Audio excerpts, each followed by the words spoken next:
सर्वाग्रे परमानंदतम श्री श्री गौरी गुरुवर्ग श्रीपाद पद्मे अहित कृपा भक्ति प्रार्थना करे आज আমরা শ্রীকৃষ্ণনগর নিবাসী সুধীন্দ্র বাস ভবনে তার অন্ত্যেষ্টিক্রিয়ার বাৎসরিক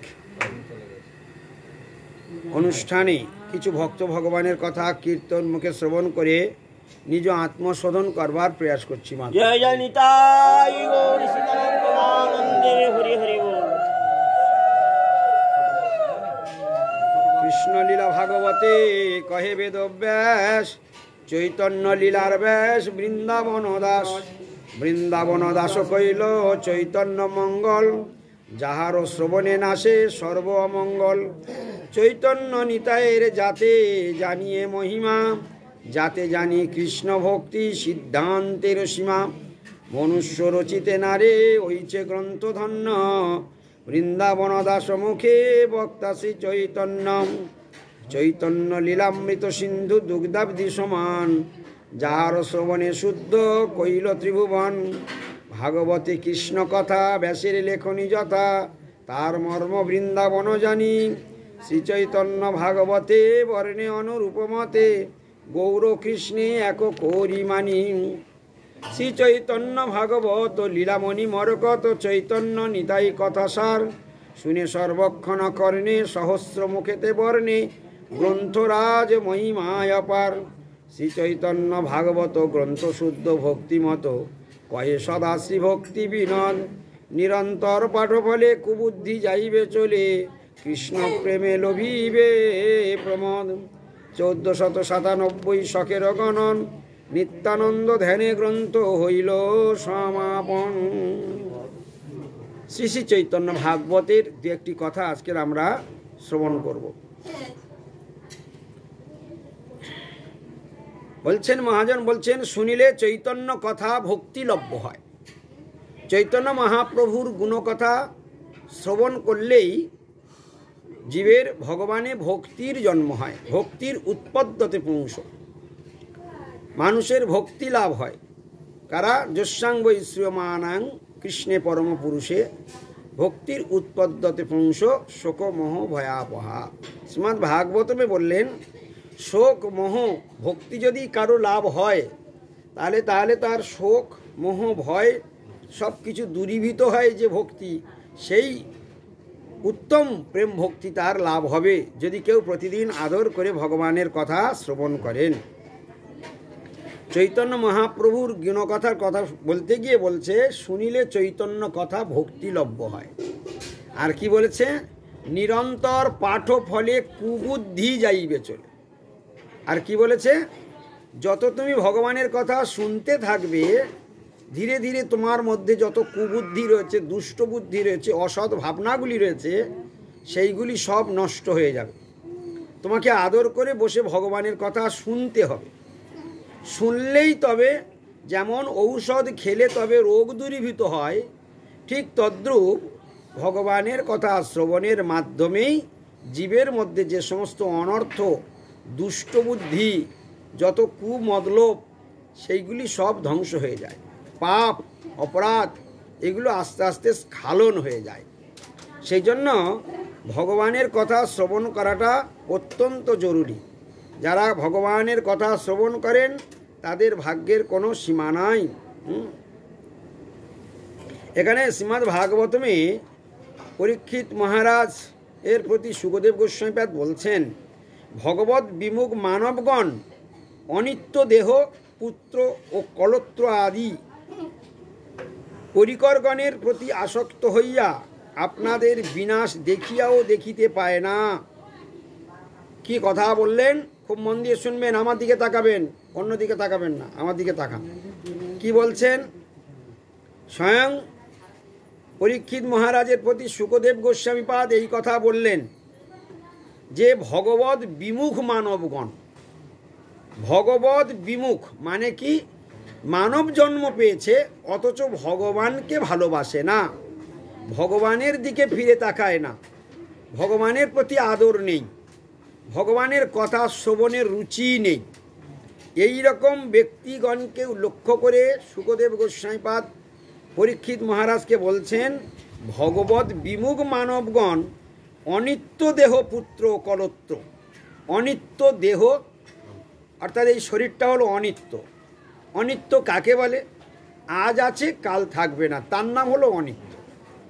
যে জিনিসটা এখন আছে পরে থাকবে না, আগে ছিল না এখন আছে পরে থাকবে না, এই বস্তুটাই হলো অনিত্য। আর নিত্য বস্তু কোনটা? যেটা আগে ছিল এখন আছে পরে থাকবে, তাহাই হলো নিত্য। তাই নিত্য বস্তুর সন্ধানে যারা গমন করেন তারা হলো বুদ্ধিমান ব্যক্তি, তারা হলো প্রকৃত চতুর। সেই নিত্য বস্তু, নিত্য তত্ত্ব, নিত্য বাস্তব সত্য বস্তু হলেন পরমেশ্বর ভগবান। সেই জন্য শ্রীমদ্ ভাগবতমে বললেন বাস্তবমাত্র বস্তু। শ্রীমদ্ ভাগবতম বাস্তব এবং স্বয়ং ভগবান শ্রীকৃষ্ণ তিনি হলেন বাস্তব বস্তু। তাই বাস্তব বস্তুর অনুশীলনই মানব জীবনের সার। তাহলে ভগবানকে বাদ দিয়ে ভগবানকে যদি আমরা ভুলে যাই, ভগবানকে যদি ভুলে যাই তাহলে আর আমাদের কোনো প্রকার মঙ্গলের আশা থাকে না। ভগবানকে মনে রাখাটাই ভগবানের সেবা করা, ভগবানের পূজা করা। তোমরা একটু সামনে চেপে এসো, এই সামনে চেপে। ভগবানের সেবা করা, ভগবানের পূজা করা, ভগবানকে ভালোবাসাই হলো মানব জীবনের সার্থকতা। আরও সরে এসো, মাইক্রোফোন সরাও। হ্যাঁ, সামনে সবে সরে সরে চলে এসো। হ্যাঁ, ভগবানকে ভালোবাসাই হলো মানব জীবনের সর্বশ্রেষ্ঠতম কর্তব্য। সেই জন্য আমাদের সমস্যাটা কোথায়? মায়া যখন আক্রমণ করে জীবকে, মানব যখন মায়ার কবলিত হয়, খুব মন দিয়ে শুনবে। আমরা একটা ফাংশন কেউ বুঝতে পারি না যে আমাদের জীবনে বিপদটা কিভাবে আসে। আমাদের বিপদ সেই দিন আসে যেদিন আমাদের দেহ অভিমান হয়, দেহে আমি আমার বুদ্ধি যেদিন আমাদেরকে গ্রাস করে। বাস্তবিক পক্ষে শরীরটা আমি নই। খুব মন দিয়ে শুনবে, সবাই আমার দিকে তাকিয়ে থাকবে, তাহলে কিছু লাভ হবে। আমরা প্রত্যেকে একটা শরীর নিয়ে এখানে বসে আছি, কিন্তু এই শরীরটা আমি নই। তাহলে আমিটা তাহলে কি? শাস্ত্র বলছেন আমি হলাম আত্মা, একটা জ্যোতিকণা, ওই হলাম আমি। তাই যখন জ্যোতিকণা আত্মাটি দেহি শরীর ছেড়ে বেরিয়ে যায়, তখন আমরা কান্নাকাটি করে বলি তুমি আমায় ফেলে কোথায় গেলে বাবা, তুমি আমায় ছেড়ে কোথায় গেলে। আমরা এই কথাটা বলি, কিন্তু যাকে যে রক্ত মাংসের পিণ্ডটাকে বাবা বা মা বলে জানতাম, সেটা কিন্তু বারান্দার শোয়ানো আছে, তবু বলছে তুমি কোথায় গেলে। তাহলে এতদিন আমরা ভুল বলেছি, আজকে শেষের দিনে আমরা ঠিক কথাটাই বললাম। এতদিন আত্মাকে তো বাবা বলি নাই, এতদিন আমরা শরীরটাকেই বাবা বলেছি। কথা ঠিক কি না? শরীরটাকেই বাবা বলেছি, শরীরটাকে মা বলেছি। বলছে এই দেহটা হলো মায়ার তৈরি জামা, মায়ার তৈরি পোশাক। আমি আত্মা জ্যোতিকণা। যেমন আমাদের একটা বডি আছে, আমরা জামা কাপড় পরে শরীরটাকে আচ্ছাদন করেছি, ঠিক আত্মা হলাম আমি। আত্মা এই মানব শরীররূপ জামাটা ধারণ করেছে। সেটা শ্রীমদ্ ভগবদ্ গীতাতে কৃষ্ণ ভগবান বোঝাতে গিয়ে বললেন, বাসাংসি জীর্ণানি যথা বিহায় নবানি গৃহ্ণাতি নরোপরাণি তথা শরীরানি বিহায় জীর্ণান্নানি সংজাতি নবানি দেহি। কথাটার অর্থটা কি? এটা হলো দেহতত্ত্বের কথা। ভগবান শ্রীকৃষ্ণ গীতাতে অর্জুনকে বোঝালেন, অর্জুনের মাধ্যমে আমাদের কাছে এই বার্তা পৌঁছে দিলেন। কি বললেন? দেহ আর আত্মা যে আলাদা দুটো তত্ত্ব, সেটা এই শ্লোকের মধ্যে প্রমাণ করে দিয়েছেন। কি বলেছেন? বাসাংসি জীর্ণানি যথা বিহায়। বাসাংসি মানে বস্ত্র, জীর্ণ মানে ছিঁড়ে গেলে বা পুরানো হয়ে গেলে। বাসাংসি জীর্ণানি যথা মানে যেমন, বিহায় মানে পরিত্যাগ করি। আমরা বস্ত্র পুরানো হয়ে গেলে বস্ত্রটাকে কি করি? ত্যাগ করি, পরিত্যাগ করে। ভগবান কৃষ্ণ নিজের মুখেই এই উদাহরণটা দিচ্ছেন। বাসাংসি জীর্ণানি যথা বিহায়। বস্ত্র যেমন ছিঁড়ে গেলে বা জীর্ণ হয়ে গেলে, পুরানো হয়ে গেলে, ডিসকালার হয়ে গেলে আমরা সেই বস্ত্রটাকে পরিত্যাগ করে দিই। প্রথমে উদাহরণ দিলেন। তারপরে বলছে তথা শরীরানি। এবার শরীরের সঙ্গে উদাহরণ দিচ্ছে, শরীরটাও এক প্রকার বস্ত্র স্বরূপ। শরীরটা যেমন আমরা শরীরে বস্ত্র পরি, ঠিক এই শরীরটাকে আবার বলছে বস্ত্র। আর আত্মা হলাম আমি, সেই আত্মা আবার এই শচীন পিয়াদা নাম নিয়ে একটা জামা পরল, উমুক হালদার, উমুক নস্কর, উমুক মণ্ডল নিয়ে একটা জামা পরল। এটা মায়ার তৈরি জামা। কিসের জামা? মায়া দেবী, দুর্গা দেবীর দ্বারা তৈরি এই জামাটা। এই জামাটা তৈরি করেছেন মহামায়া দুর্গা দেবী। কি কি দিয়ে তৈরি করেছেন খুব মন দিয়ে শুনবেন, জীবনের গল্প হচ্ছে। কি দিয়ে মহামায়া এই তৈরি করেছেন? বলছে আকাশ, বাতাস, জল, মাটি আর আগুন, এই পাঁচটা দিয়ে এই শরীরটা তৈরি করেছে। সেই শরীর রূপ জামাটা পরেছি আমি। যদি কেউ মহিলার জামা পরে তাহলে আমরা তাকে বলি মহিলা, কেউ যদি পুরুষের জামা পরে তাকে বলি আমরা পুরুষ।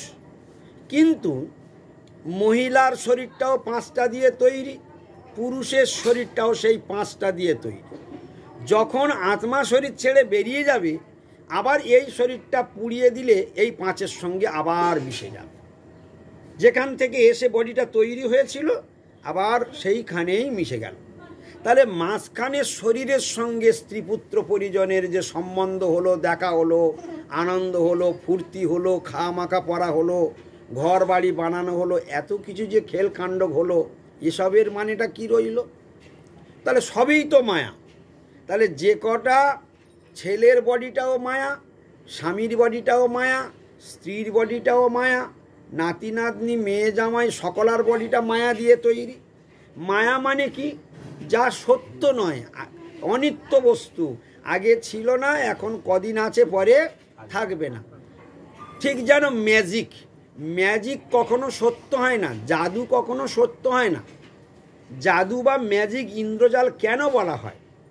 সত্যের মতো করে দেখিয়ে দেয়, এমন কায়দায় তোমাকে খেলাটা দেখায়, আমরা সবাই অবাক হয়ে যাই। যেমন অনেক সময় জাদু খেলাতে তোমরা দেখেছো, পিসি সরকার জাদু দেখায়, বাক্সের মধ্যে ঢুকিয়ে দিয়ে তাকে তরবারি দিয়ে কেটে দিল, আর তরবারিটা টেনে বের করে নিল, কলকল করে রক্ত পড়ছে, সবাই অডিয়েন্স সব শিউরে উঠল। কিন্তু 5 মিনিট পরে সে বাক্সগুলো তাকে বের করে দিল। তার মানে কি? ওর ভিতরে এমন সিস্টেম করা আছে যা তুমি বুঝতে পারবে না, তোমার চোখের সামনেই সেই ঘটনা ঘটাবে ওরা, অত সেটা সম্পূর্ণ মিথ্যা, কোনোটাই সত্য নয়। কিন্তু এমন করে দেখাবে তোমাকে সত্য বলে মানতে তুমি বাধ্য হবে। তার নাম ম্যাজিক, তার নাম ইন্দ্রজাল, তার নাম মায়া। তাহলে আমাদের এই যে মায়ার যে সংসার, আমরা প্রত্যেকে একটা করে শরীর ধারণ করেছি, জামা পরেছি, মায়ার তৈরি জামা। ওইটা কৃষ্ণ বললেন বাসাংশী জীর্ণানি যথা বিহায়, বস্ত্র যেমন ছিঁড়ে গেলে আমরা পরিত্যাগ করে দিই, ঠিক তদ্রূপ তথা শরীরানি বিহায় জীর্ণান্নানি সংজাতি নবানি দেই। আবার শরীরটা ওই রকম বয়স হয়ে গেলে, জরাজীর্ণ হয়ে গেলে, আবার শরীরটাও আমরা পরিত্যাগ করে দিয়ে আবার আমরা আত্মা আবার অন্য শরীর, নতুন শরীর ধারণ করে। তাহলে আমরা পুরানো বস্ত্র বাতিল করে নতুন বস্ত্র পরি, আর আত্মা পুরানো শরীর ত্যাগ করে নতুন শরীর ধারণ করে। তাহলে আত্মার কোনোদিন মৃত্যু হয় না। সেই আত্মা এখানে যেমন কর্মফল তৈরি করবে, সেই অনুসারে পরবর্তীকালে জীবন বা দেহ লাভ করবে। যদি তুমি এখন মানুষের মতো তোমার শরীর আছে, তুমি যদি পশুর মতো আচরণ করো, তাহলে তোমার পরের জন্মে পশু জন্মেই হবে। যদি তুমি মৎস্যের মতো আচরণ করো, তাহলে পরের জন্মে তোমার মৎস্য জীবনেই লাভ হবে। তুমি যদি সাপ, ব্যাঙ, মাছ, মানে এরকম নিকৃষ্ট প্রাণীর ন্যায় ব্যবহার করো, তাহলে তোমার সেই রকমই জন্ম হবে, আমাদের সেই রকমই জন্ম হবে। তাহলে যেমন কর্ম সেই রূপ জন্ম, সেই রূপ আমাদের সুখ, সেই রূপ শান্তি, সেই রকম আনন্দ, সেই রকম মঙ্গল, সব নির্ভর করছে আমার এখনকার কর্মের উপরে। খুব ভালো করে বুঝবে, পূর্বে যে সর্বনাশ করে এসেছি তার ফল সুখ দুঃখ এখন আমার সংসারে ফলছে। কখনো সংসারে এসে সুখ কড়া নাড়ে, আবার কখনো সংসারে এসে দুঃখ কড়া নাড়ে, কি ঠিক কিনা? কেউ টাকার ওপরে শুয়ে আছে, স্ত্রীর মুখ নাড়া সহ্য করতে করতে জীবন চলে যাচ্ছে, টাকার অভাব নাই, কিন্তু স্ত্রী সুখ তার ভাগ্যে নাই। স্ত্রী হচ্ছে ভীষণ মুখরা। আবার কোনো স্বামী স্ত্রী এতটাই বোকা, সে 20টা টাকাও ভালো করে গুনতে পারে না, কিছু পড়তে পারে না, কিন্তু সংসার খুব ভালো গুছায়। তাহলে তার আর একদিকে জ্বালা নেই, আর একদিকে জ্বালা।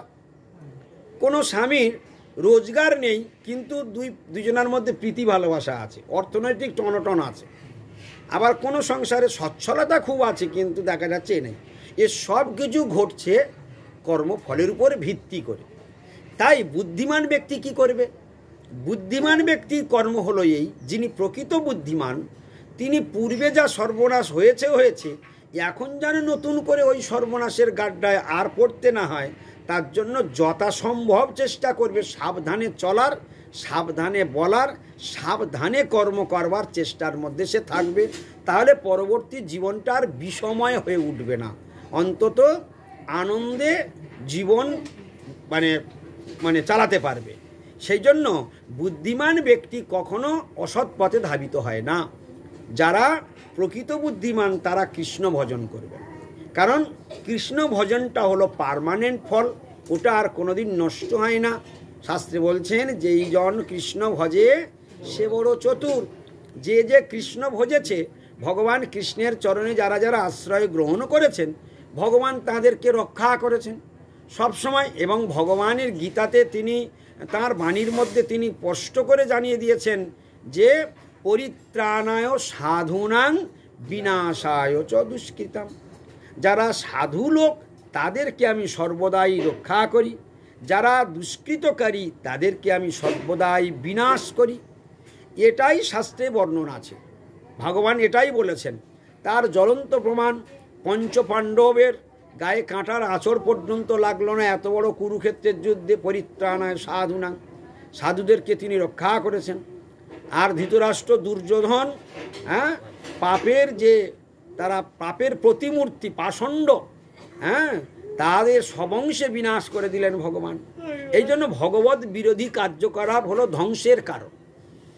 যারা ভগবত বিরোধী কার্যকলাপ করেন, ভক্তকে কষ্ট দেন, ভক্তকে আঘাত দেন, ভক্তের চোখের জল ঝরান, তাদের ইহকাল গেল পরকাল গেল, তাদের আর কোনো কুল রইল না। ইহ পরকাল দুকাল খোয়ালি খাইলি আপন মাথা। কেন? ভগবান তাদের সাপোর্টার আর আমি তার বিরোধী। অতএব আমার বংশশুদ্ধ বিনাশ হবে।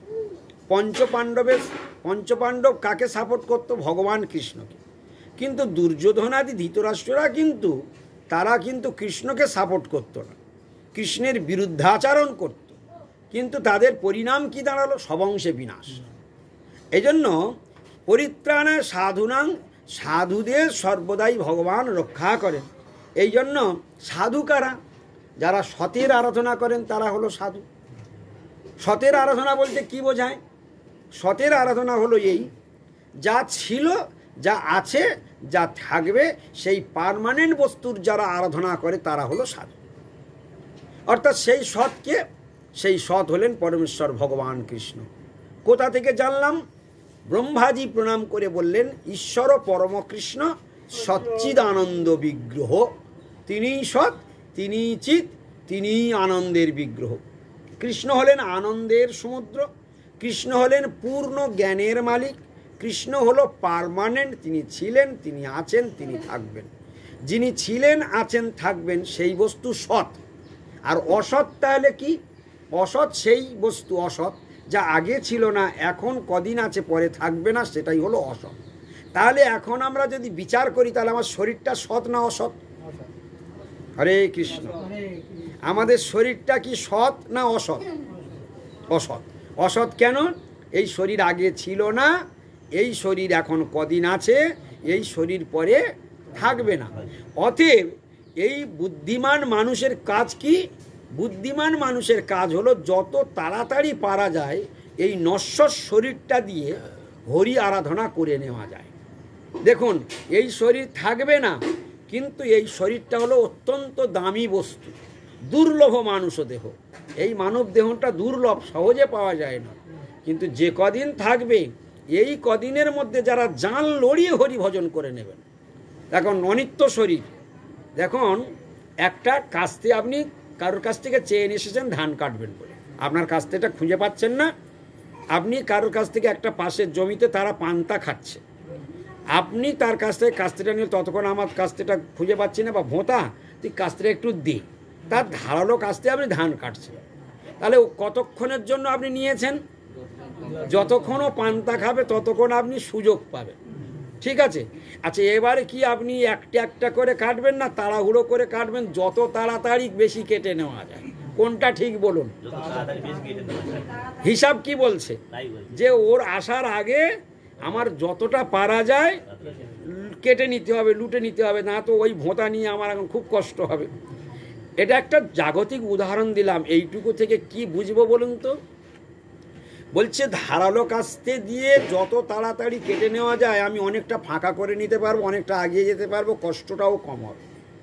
আর এটা দিয়ে কাটলে আমাকে কাটতে হবে, কষ্ট হবে, অনেক সময় লাগবে, পরিশ্রম হবে। এই কথাটার অর্থ হলো এই, কাস্তেটা ক্ষণিকের জন্য নেওয়া হয়েছে, কিন্তু ধার বেশি বলে নেওয়া হয়েছে, কিন্তু এক্ষুনিই বলবে আমারটা দাও, কি ঠিক কিনা? নিয়ে নেবে, তার জন্য তাড়াহুড়ো করছে যতটা আগিয়ে যায়। বলছে এই শরীরটাও ঠিক ওই কাস্তে ধার করার মতো, এই শরীরটা হলো ঠিক এইরকম কাস্তে ধার করার মতো।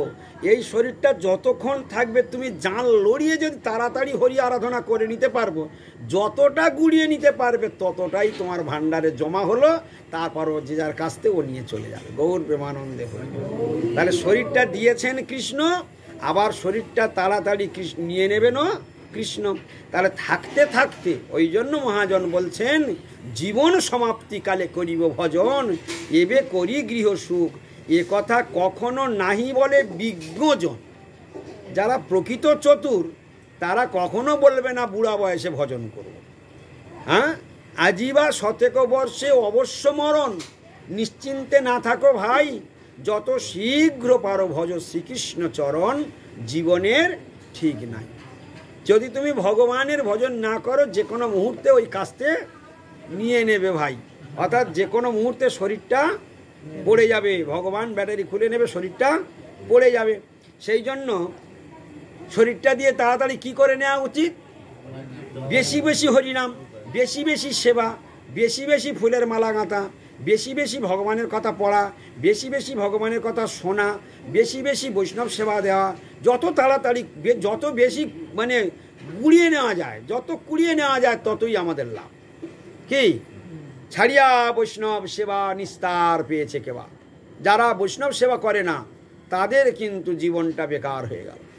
ছাড়িয়া বৈষ্ণব সেবা নিস্তার পেয়েছে কেবা, তাদের কোনো প্রকার নিস্তার নেই, ছাড় নেই, যাদের বৈষ্ণব সেবাতে মতি নাই। কারণ বৈষ্ণব সেবার দ্বারা কি হয়? বৈষ্ণব সেবার দ্বারা 2 in 1, একসঙ্গে দুটা কাজ হয়।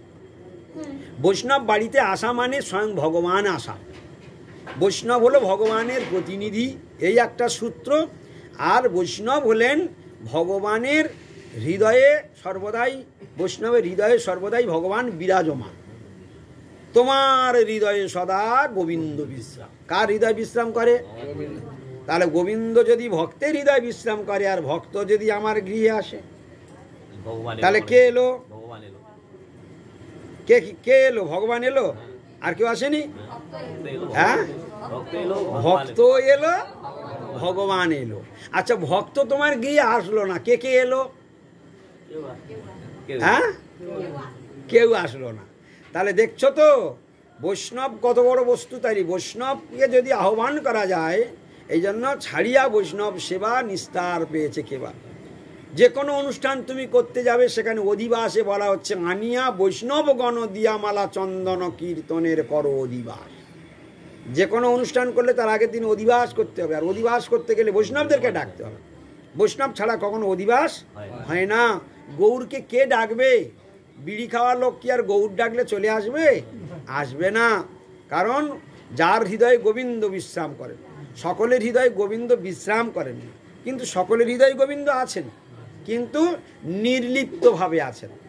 আর বিশ্রাম করা আর নির্লিপ্তভাবে কোথাও একটু বসে থাকা সেটা কিন্তু এক জিনিস নয়। যারকে আমি ভালোবাসি তার বাড়িতে ঘন্টার পর ঘন্টা দিনের পর দিন থাকতে ভালো লাগে, কিন্তু যার সঙ্গে আমার কোনো পরিচয় নেই তার সঙ্গে ক্ষণিকের দেখা ক্ষণিকের চলে যাও। তাহলে সেটা নির্লিপ্ত ভাব। আর লিপ্ত ভাব কোনটা? প্রীতিগাঢ়তা থাকলে সেখানে সময় দিতে ভালো লাগে, কথা বলতে ভালো লাগে, সেখানে কি বসতেও ভালো লাগে। তার ভগবানের প্রীতিস্থান হলো বৈষ্ণবের হৃদয়। ভগবানের প্রীতিযুক্ত স্থান কোনটি? বৈষ্ণবের হৃদয় হলো ভগবানের বিশ্রামস্থল। কোন বৈষ্ণবের হৃদয়? যার হরিনাম করতে গেলে চোখে জল এসে যায়, যার সেবা বিনা আর অন্য কোনো জ্ঞান নেই, যে ভগবান বিনা আর অন্য কিছু জানে না, বিষয় চর্চা থেকে দূরে রয়েছে, হ্যাঁ, তারা হলো ভগবানের নিজজন।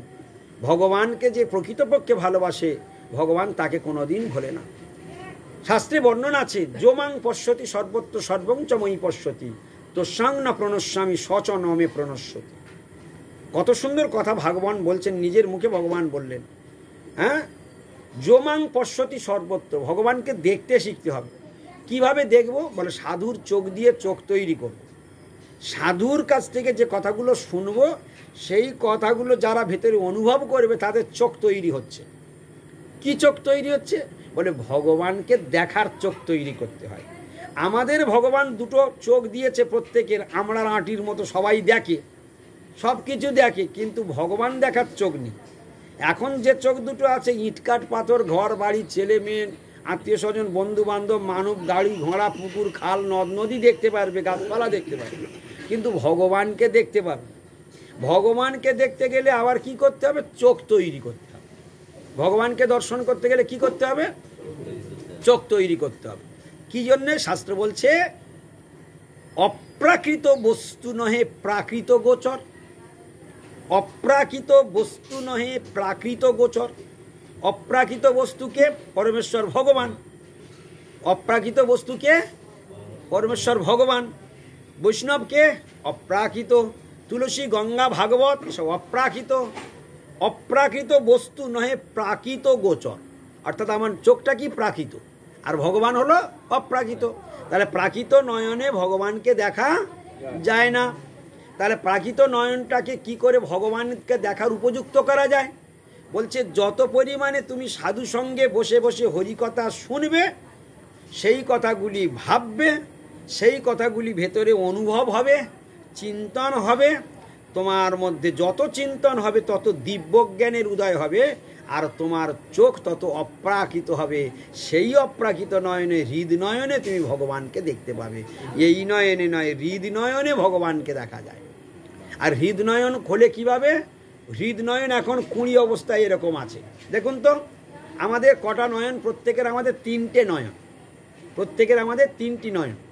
দুটো সামনে আছে আর একটা কপালের মধ্যে আছে। শিবজিরটা বেরিয়ে পড়েছে, পার্বতীরটা বেরিয়ে পড়েছে, কিন্তু আমরা অযোগ্য বলে আমাদের তৃতীয় নয়নটা দেখা যায় না। বুঝতে পেরেছ? কিন্তু আমাদের প্রত্যেকের কটা নয়ন? 3টি নয়ন। দুটো দেখা যায় আর একটা দেখা যায় না। যেটা দেখা যায় না ওটা হলো হৃদনয়ন। হ্যাঁ, যেটা দেখা যায় না সেটা কি? হৃদনয়ন। সেই হৃদনয়নটা কি করে প্রস্ফুটিত হবে? যখন আমরা সাধুর কথা আদর করে শুনি। কি বোঝা গেল? শাস্ত্রের কথা আদর করে শুনবে, গুরুর বাক্য আদর করে শুনবে। সাধু, শাস্ত্র, গুরু বাক্য চিত্তেতে করিয়া ঐক্য, আর না করিহ মনে আশা। এই তিনের বাক্য শ্রবণ করে যে অনুভব হয়, সেটাই হলো দিব্য জ্ঞান। আর সেই দিব্য জ্ঞানের প্রভাবে দিব্য দৃষ্টি খোলে, সেই দিব্য দৃষ্টি দ্বারা ভগবত দর্শন হয়, নতুবা ভগবত দর্শন হয় না। তাহলে ভগবত দর্শনের কথা বলতে গিয়ে ভগবত দর্শনের কথা বলতে গিয়ে কৃষ্ণ কি বলছেন শুনুন। যো মাং পশ্যতি সর্বত্র সর্বঞ্চ ময়ি পশ্যতি। যো মাং পশ্যতি সর্বত্র, আমার দিকে তাকাবেন, হরিবল হরিবল। যো মাং, সবাই সোজায় বসো, সবাই সোজা ভালোই বসো। যো মাং পশ্যতি সর্বত্র, হাঁটু ছেড়ে দাও, ভালোই বসো। যো মাং পশ্যতি সর্বত্র, সবাই একবার বলো দেখি। যো মাং পশ্যতি সর্বত্র। কৃষ্ণ নিজের মুখে কি বলছে? যো মাং পশ্যতি সর্বত্র। যো মানে যে ব্যক্তিগণ, দেখো 4টে শব্দ, যো মাং পশ্যতি সর্বত্র। যো মানে যে ব্যক্তি বা যারা, পশ্যতি দর্শন করেন, মাং মানে আমাকে, সর্বত্র মানে সর্বস্থান। যারা আমাকে সর্বস্থানে দর্শন করেন। কে বললো কথাটি? তাহলে কৃষ্ণকে কি সর্বস্থানে দর্শন করা যায়? কৃষ্ণ তো নিজের মুখে বলছেন। ওই তো আমরা তাকিয়ে আর চারিদিকে তাকাচ্ছি, কই ভগবানকে তো দেখতে পাচ্ছি না। অথচ ভগবান বলছেন যোমাং পশ্যতি সর্বত্র। হরি হরি বল। যোমাং পশ্যতি সর্বত্র। হ্যাঁ, তাহলে ভগবানকে সর্বত্র দেখা যায়? দেখা যাচ্ছে না। আমরা চোখ তৈরি করতে পারিনি, তাই ভগবান বলছেন হ্যাঁ আমাকে সর্বত্র দেখা যায়। খুব মন দিয়ে শোনো, কিভাবে ভগবানকে দেখতে হবে আজকে শিখে নাও, আজকে শিখে নাও, আর জীবনে কোনোদিন ভুলবে না কি করে ভগবান দেখতে হয়। ভগবান শ্রীমদ্ ভগবদ্ গীতার বিভূতি অধ্যায়ে, বিভূতি যোগে, গীতার মধ্যে বিভূতি যোগ আছে, সেই বিভূতি যোগে ভগবান পরিষ্কার বলছেন বৃক্ষদের মধ্যে অসত্য আমি, ঋষিদের মধ্যে নারদ মুনি আমি, হ্যাঁ, দেবর্ষিনাঞ্চ নারদ অসত্য ভিক্ষানাং, হ্যাঁ, এইরকম শব্দ খেয়ে পৌরুষং নিশু, পুরুষদের পৌরুষ আমি, শব্দ খেয়ে আকাশের সব থেকে বড় শব্দটাই আমি, এই রকম চন্দ্র সূর্য আমি, হ্যাঁ, বেদের মধ্যে প্রণামাবি, বলছে এই সব কথাগুলো ভগবান বলছেন। তাহলে চন্দ্র যদি ভগবান গীতাতে বললেন চন্দ্র আমি, সূর্য আমি, আকাশ আমি, বাতাস আমি, হ্যাঁ, দেবর্ষিদের মধ্যে নারদ আমি, হ্যাঁ, এইরকম বেদের মধ্যে প্রণাম আমি, এসব কথাগুলো কৃষ্ণ বলছে। বৃক্ষদের মধ্যে অসত্য আমি, তাহলে অসত্য বৃক্ষ দেখলে কি করা উচিত? প্রণাম করা উচিত। এটা কোথা থেকে শিখলাম? গীতা থেকে। তাহলে অসত্য বৃক্ষ দেখলেই সঙ্গে সঙ্গে কী করতে হবে? কেন? উনি নিজেই বলেছেন অসত্য বৃক্ষ আমি। তাহলে বলো দেখি, ভগবানকে দেখতাম না, আজকে দেখা শিখে গেলাম যে ও গীতাতে কৃষ্ণ তাহলে বলেছেন যে আমি অসত্য বৃক্ষ, তাহলে তো কৃষ্ণকে প্রণাম করা উচিত। এই একটা শিক্ষা লাভ হয়ে গেল।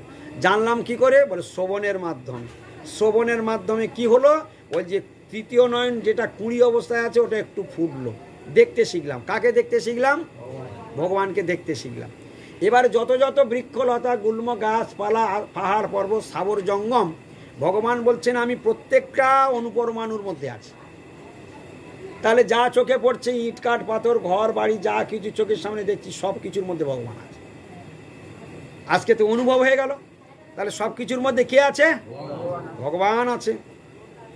এ পুরো ব্রহ্মাণ্ডটা মানে এত সুন্দর তত্ত্বকথা। ভগবানকে চেনো কিভাবে? ভগবানকে আমরা জানবো কিভাবে? দেখতে শিখবো।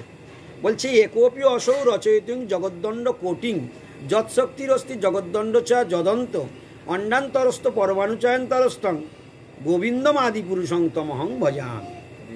এইসব দর্শন ব্রহ্মাজি করেছেন, তাই ব্রহ্মাজির শ্রীমুখ থেকে এত সুন্দর কথা বেরিয়েছে।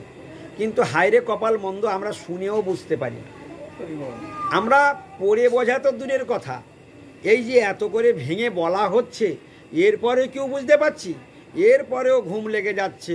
হ্যাঁ, মিতে হেলান দিও না, সোজা হয়ে বসো, আমার দিক ঘুরে বসো, আমার দিক ঘুরে বসো। আমি বুঝতে পারি একটু অসুবিধা হচ্ছে, হ্যাঁ একটু অসুবিধা হচ্ছে, কষ্ট করো। সংসারে তো অনেক রস নিংড়ে দিয়ে চলে এসেছো, হ্যাঁ কত কষ্ট করেছো।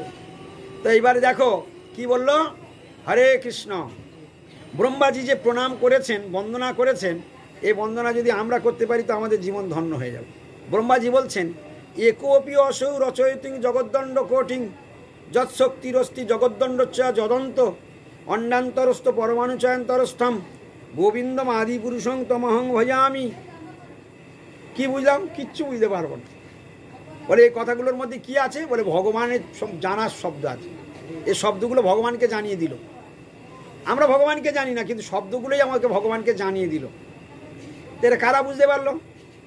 যারা ভগবানের কৃপাপ্রাপ্ত জন তারা বুঝতে পারলো। আপনারা সবাই এসেছেন শ্রবণ করার জন্য, আমার তো দুবার উচ্চারণ করা হয়ে গেছে। কি আপনারা কি বুঝতে পেরেছেন? বুঝতে পারেননি? তাহলে বুঝতে গেলে তাহলে কি মাস্টার লাগে না লাগে না? বাড়িতে পড়ে পড়ে বুঝে নেওয়া যাবে? এত সোজা নয়। তাহলে মাস্টার লাগবে। এখানে বলা হচ্ছে কিন্তু তবুও বোঝা যাচ্ছে না। এবার ওকে ছাড়াতে হবে, তবে একটু একটু বোঝা যাবে। আর যার বড় ভাগ্য, অনেক বড় ভাগ্য, সে বরং অনুভব করতে পারবে, সেই একটু একটু। তা অনুভব করতে গেলে, ভগবানকে জানতে গেলে ভগবানের কাছে মনে মনে কাঁদতে হয়। ভগবানের কাছে বারবার মনে মনে, ওখানে বসে বসে বারবার প্রণাম করো, বসে বসে মনে মনে বারংবার ऐसी ভগবান কো বারংবার প্রণাম হ্যাঁ, বারবার তাকে প্রণাম করতে হবে। বলে কেন প্রণাম করতে হবে? উনি বলে দিয়েছেন আমাকে কেউ জানতে পারে না, আমি না জানালে আমার কথা কেউ জানতে পারে না, আমি না ধরা দিলে আমাকে কেউ ধরতে পারে না, আমি বন্ধন স্বীকার না করলে কেউ আমাকে বাঁধতেও পারে না। মা যশোদা সকালবেলা বান্ধন শুরু করেছে আর সেই সন্ধ্যাবেলা এসে বেঁধেছে। তা সারাদিনটা চেষ্টা করলো, কেন পারলো না? বলে সারাদিন চেষ্টা করেছে কিন্তু ভগবানকে কেউ কখনো বাঁধতে পারে না। কিন্তু মায়ের ভক্তির কাছে শেষ পর্যন্ত মায়ের চোখের জল, কন্দন, ঘাম, পরিশ্রম, ভক্তের কষ্ট দেখে ভগবান বন্ধন স্বীকার করলেন, মা যশোদা বেঁধে ফেললেন, মুখে এক গাল হাসি ফুটে উঠল। ভগবান সেই মায়ের হাসিটুকু দেখে ভগবানের হৃদয়টা আনন্দে ভরে গেল। এই জন্য তিনি হলেন ভক্তের ভগবান। ভক্তের কষ্ট উনি সহ্য করতে পারেন না। যখনই ভক্তের কোনো কষ্ট দেখেন উনি আর থাকতে পারেন না। এই হলো ভক্তের ভগবান। সেই জন্য ভক্ত যদি চেষ্টা করে তবে বাঁধতে পারবে, তার কোনো মানে নেই। তোমার চেষ্টা আর ভগবানের কৃপা, এ দুটো যতদিন না এক হবে ততদিন পর্যন্ত এই যে আমরা সাধন ভজন করছি, এটা আমাদের চেষ্টা। এটা আমরা কি চেষ্টা করছি? কি করব? ভগবানের আরাধনা করব, প্রেম লাভ করব, গোলকের পথে চলে যাব, সেই সব এটা আমাদের চেষ্টা। কিন্তু সেটা কোনোদিন ওই বিড়ালের ভাগ্যে শিকা ছিঁড়বে না যদি ওই মা যশোদার মতো যদি কৃষ্ণ অনুমোদন না করে। মা যশোদা নবলক্ষ ধেনুর দড়ি সব জড়ানো হয়ে যায়, কিন্তু সেই 2 আঙুল করে কম হয়। ক আঙুল করে কম হয়? 2 আঙুল করে কম হয়। 4 আঙুল নয়, 8 আঙুল নয়, 1 বেগত নয়, হ্যাঁ 2 আঙুল করে কম হয়। এই 2 আঙুল তত্ত্বদর্শী মহাজন বলছে 2 আঙুল কেন কম হয়? 1 বিগত কম হবে বারবার, তা কম বেশি হবে, কিন্তু একই কেন? তখন তত্ত্বদর্শী মহাজন বলছেন ওর একটাই কারণ, যে ভক্তের চেষ্টা হলো 1 আঙুল আর ভগবানের কৃপা হলো আর 1 আঙুল।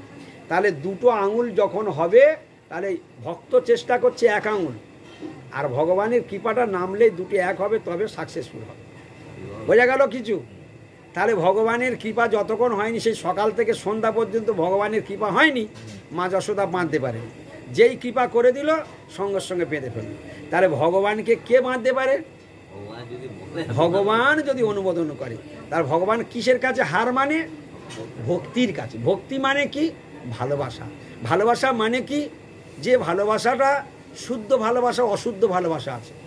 আমি তোমাকে ভালোবাসি, আমার পিছনে একটা ধান্দা আছে, ওর অনেক মাল করি আছে, ওকে ভালোবেসে বেসে রাখতে হবে, নাহলে ওটা আমার হাতাতে হবে। তো এক ভালোবাসা। আর নিষ্কপটভাবে ভালোবেসে যাচ্ছে, কোনো কিছু পাওয়ার আশা না করে, বলে এটা হলো শুদ্ধ ভালোবাসা। আর কোনো কিছু পাওয়ার আশা করে ভালোবাসছে, ওটা হলো সকাম ভালোবাসা। কিছু পাওয়ার আশায় কিছু ভালোবাসা দেয়া হচ্ছে। তো শুদ্ধ কোনটা? শুদ্ধ হলো যার পিছনে পাওয়ার আশা নেই, শুধু ভালোবাসে, ওটাই হলো শুদ্ধ। ভগবান বললেন ওই ভালোবাসাটা আমার পছন্দ। যারা আমার কাছে নিজের ভোগ সুখের জন্য কিছু চায় না, যদি কিছু চায় তাহলে আমার সুখের জন্য চায়। ঠিক ইন্দ্রদ্যুম্ন রাজা ভগবানের কাছে মানে বর, ভগবান নিজে জগন্নাথ ইন্দ্রদ্যুম্ন রাজার উপর এতটাই খুশি হয়েছিলেন, তো জগন্নাথ দেব ইন্দ্রদ্যুম্ন রাজাকে বলছে, হে রাজন, আপনি কৃপা করে আমার কাছ থেকে বর চেয়ে নিন। হ্যাঁ, আমি আপনাকে বর দিতে চাই।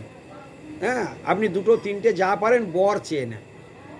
তো ইন্দ্রদ্যুম্ন রাজা বলছেন, প্রভু আপনাকে পেয়ে গেছি, আবার আপনাকে পাওয়া হয়ে গেলে সব পাওয়া হয়ে যায়, তাহলে নতুন করে আমি আবার কোন বরটা নেই? ভক্ত কিরম চালাক দেখতে পাচ্ছ? আপনাকে পাওয়া হলো, আপনি তো বিশ্ব সচরাচরের সব কিছু আপনার, তাহলে আপনাকেই যখন পেয়ে গেলাম, তাহলে বিশ্ব চরাচরের কোনটার পাওয়ার বাকি রইল? আমার তো নতুন করে কিছু নেওয়ার নেই। হ্যাঁ, বলছে না, তুমি যা করেছো সব আমার সুখের জন্য করেছো, এখন আমি তোমাকে বর দিতে চাই, তুমি তোমার নিজের সুখের জন্য কিছু চেয়ে। ভক্ত আর ভগবানের কিরকম লড়াই বেঁধেছে দেখো। এখন তুমি নিজের জন্য কিছু চেয়ে নাও। তখন ইন্দ্রদ্যুম্ন রাজা খুব চতুর, ভক্ত কীরকম চতুর দেখো। তখন বলছেন, আচ্ছা প্রভু, একান্তই যদি বর আপনি দেবেন, তাহলে এই বর আপনি দেন, আমার একটা নিবেদন। প্রথম বর হলো, আপনার প্রসাদ পেয়ে ওঠার সঙ্গে সঙ্গে হাতের জল শুকাতে না শুকাতে আপনাকে ফের খেতে বসতে হবে, এভাবে আপনাকে সারা দিন খেতে হবে। ভগবান বললেন, আচ্ছা বর তো, হ্যাঁ মানে আপনাকে সারা দিন খেতে হবে, শুধু রাত্রির একটুখানি অল্প 3 ঘন্টা আপনি বিশ্রাম করবেন 24 ঘন্টার মধ্যে, আর বাদ বাকি টাইমটা আপনাকে হোল টাইম শুধু খেতে হবে। হ্যাঁ, ভগবান জগন্নাথ ভক্তের প্রেমে বাঁধা, বলে ঠিক আছে তথাস্তু। তাহলে বরটা ভগবান কি বলেছিল, তুমি এ যাবৎ পর্যন্ত যা করেছো সব আমার জন্য করেছো, এখন আমি বর দিতে চাই তোমার জন্য কিছু, তুমি বর না। তাই ইন্দ্রদ্যুম্ন রাজা কার জন্য বর মাংলেন ফের? তাহলে ভগবানের সুখের জন্য বর নিল, নিজের সুখের জন্য বর নিল না। এইবারে বলছে ঠিক আছে সেটা নয় হলো, মানলাম, ওটা তো সেই আমার সুখের জন্য হলো, তোমার সুখের জন্য কিছু না। তখন ইন্দ্রদ্যুম্ন রাজা বলছেন, প্রভু বর যদি দেবেন তাহলে এই বর দেন। ওই ইন্দ্রদ্যুম্ন রাজা তার স্ত্রী গুন্ডিচা দুজনে পাশাপাশি দাঁড়িয়ে রয়েছে, ভগবানের সঙ্গে সরাসরি কথা হচ্ছে। আর ভগবান তখন বলছে, এটা তো সেই তুমি ঘুরিয়ে ঘুরিয়ে সেই আমার সুখের জন্য চাই, ওই তোমার জন্য তো হলো না। বলে ঠিক আছে প্রভু, ওতেই আমি খুশি। বলে আচ্ছা ঠিক আছে, তোমার খুশিতেই খুশি, আমি তোমায় বর দেবো বলেছি, তুমি চাইছো তোমার খুশিতে খুশি। তো বলছে আর একটা বর নাও। তো বলছে আর একটা বর প্রভু, এই বরদান আমি যেন নির্বংশ হয়ে যাই, আমার যেন কোনো বংশ না থাকে। যেই বলেছে গুন্ডিচা মহারানীর মুখটা একদম চুপসে গেছে।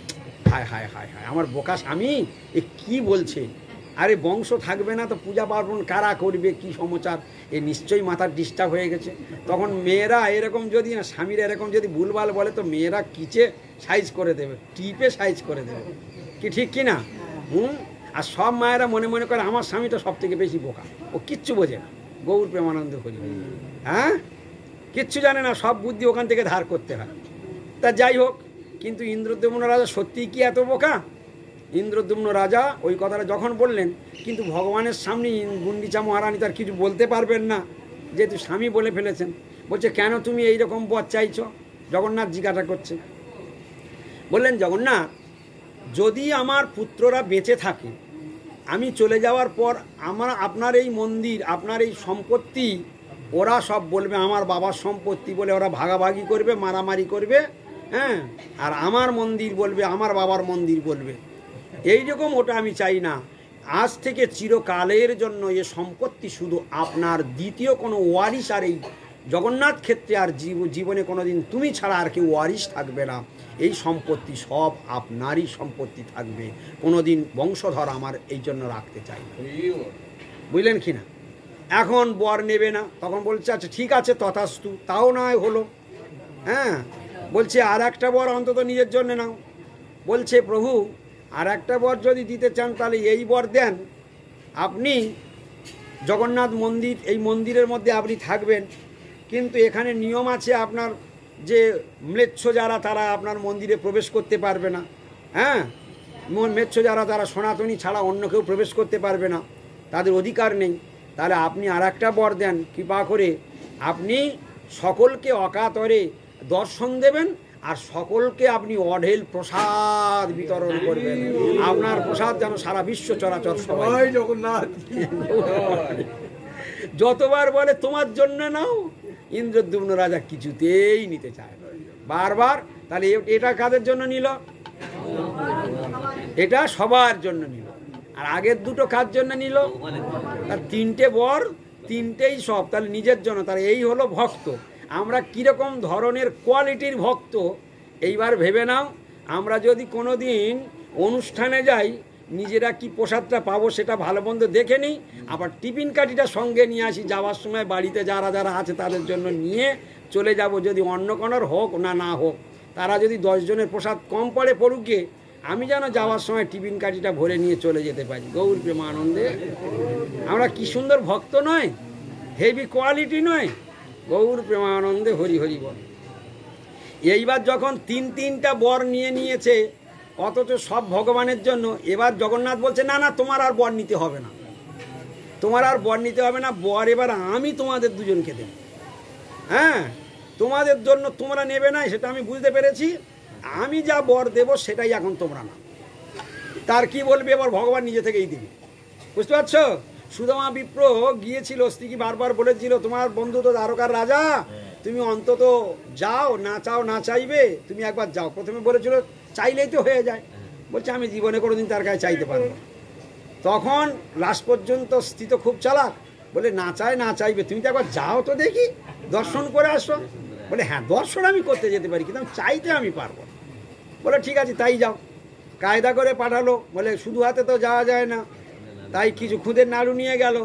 সেখানে সুদামা বিপ্র মানে সোনার রাজসিংহাসনে বসিয়ে ভগবান শ্রীকৃষ্ণ পাদধৌত করলেন, রুক্মিণী আদি মহিষীগণ পাদধৌত করলেন, সেই পাদধৌত জল কৃষ্ণ পান করলেন, রুক্মিণী আদি মহিষীগণ পান করলেন, জগৎকে দেখালেন যে ভগবান ভক্তের ভগবান।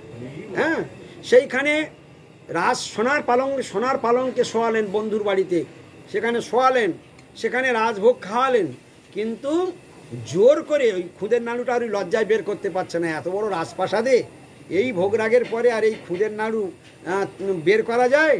ভগবান জোর করে বগল থেকে কেড়ে নিলেন, নিয়ে জোর করে খেলেন, জোর করে সোনার রাজপ্রাসাদে।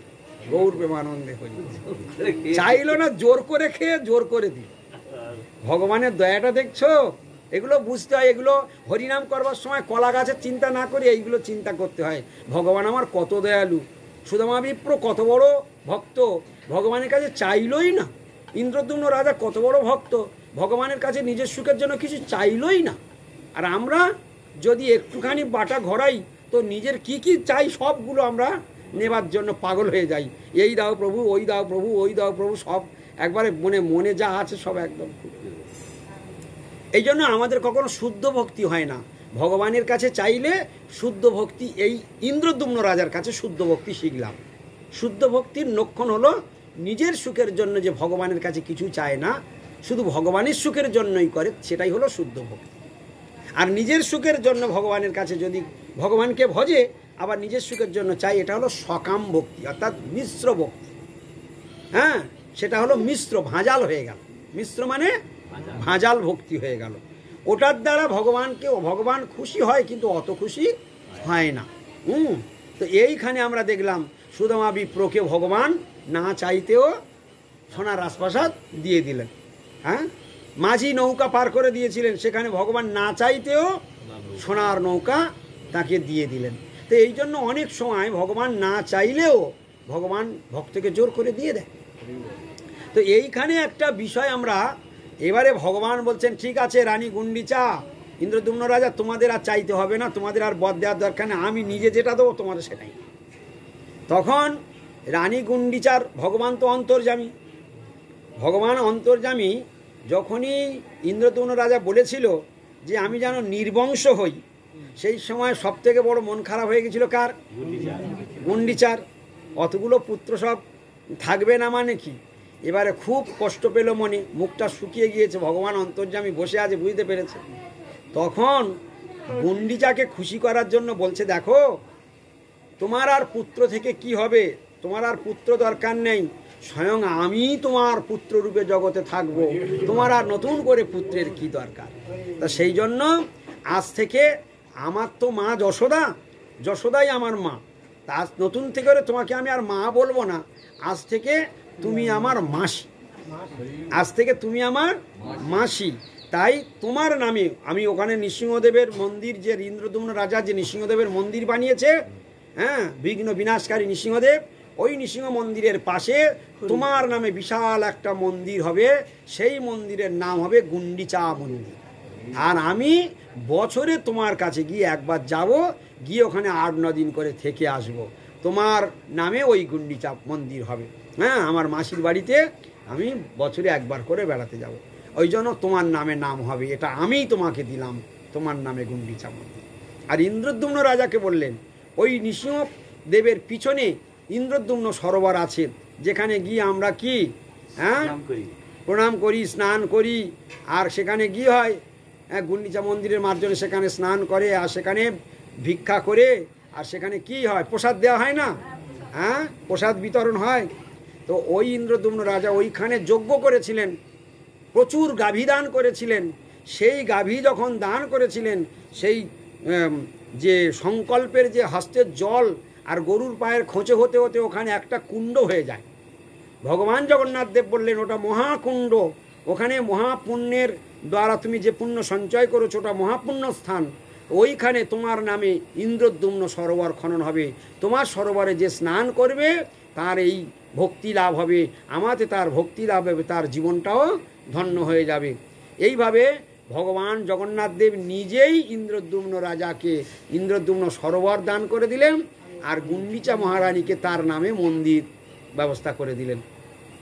এই জন্য ভক্তকে ভগবান নিজে থেকেই দেন।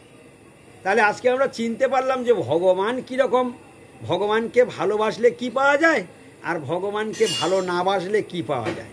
তো জগতের লোক ভগবানকে জানে না, যারা জানে না তারা বাইরের এই সমস্ত মানে অসৎ সঙ্গের দ্বারা অসৎ ফল লাভ করছে, আর যারা সাধু সঙ্গে রয়েছে তারা সর্বদাই ভগবানের অমৃত রস, কৃষ্ণ কথা রস, কৃষ্ণ নাম সুধা করিয়া পান, জুড়াও ভকতি বিনোদ প্রাণ, নাম বিনা কিছু নাহি আর 14 ভুবন মাঝে।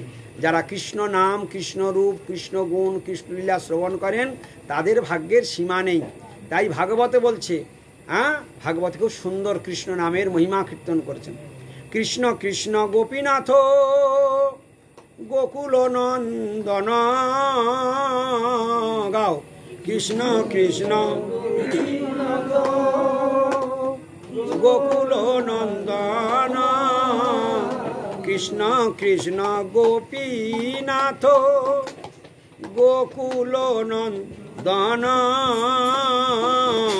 কৃষ্ণ কৃষ্ণ।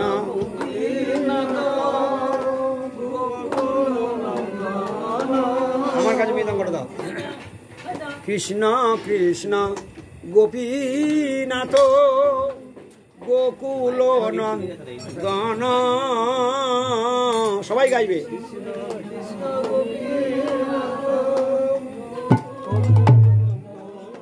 তোমরা সাহস করে গাইবে, শুনে শুনে গাইবে, সাহস করে গাইবে, প্রাণ খুলে গাও, তোমাদের জীবন ধন্য হয়ে যাবে।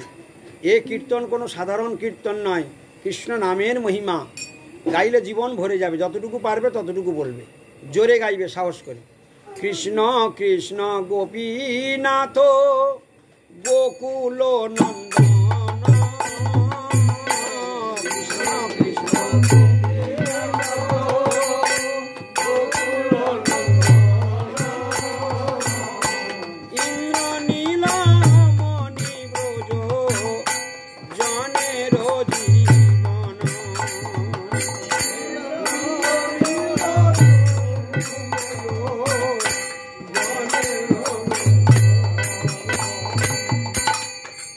কৃষ্ণ কৃষ্ণ কি শুনলে প্রথমেটা কি?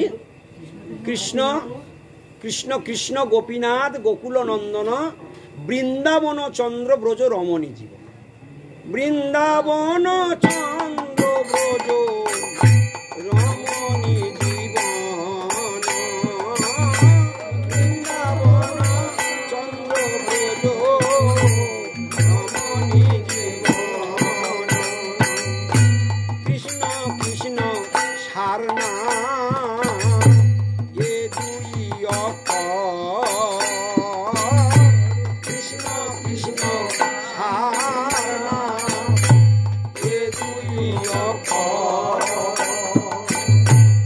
এক কৃষ্ণ নামে হয় কোটি গ্রন্থ ফল, এক কৃষ্ণ নামে হয় কোটি গ্রন্থ ফল। মুখে বাণী থাকিতে না লয় কৃষ্ণ নাম, মুখে বাণী থাকিতে না লয় কৃষ্ণ নাম,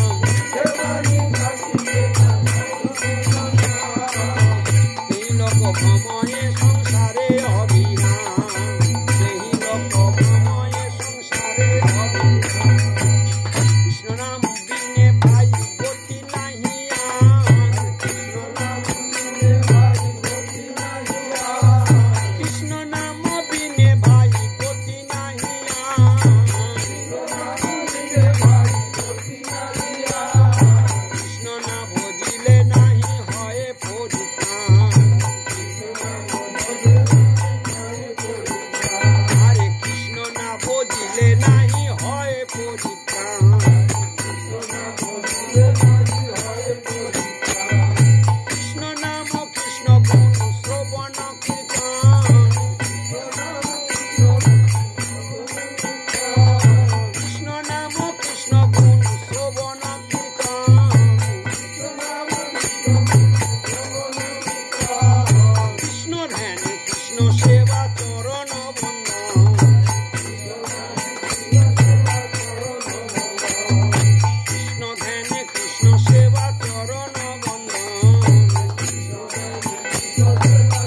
কৃষ্ণ পদ ভজন বৈষ্ণব পদ পূজে কৃষ্ণ পদ ভজন বৈষ্ণব পদ পূজে ভক্তি যোগ হয় কৃষ্ণ চরণে তাহার ভক্তি যোগ হয় কৃষ্ণ চরণে তাহার তবে সুখে হয় ঘোর সংসারের পার তবে সুখে হয় ঘোর সংসারের পার এ বল বুঝিয়া ভাই কৃষ্ণে ধর্ম এ বল বুঝিয়া ভাই এ বল বুঝিয়া ভাই কৃষ্ণে ধর্ম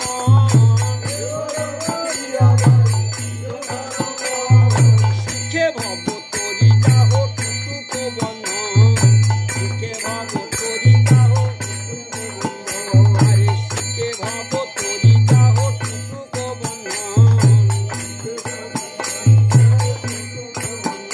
আরে এ বল বুঝিয়া ভাই কৃষ্ণে ধর্ম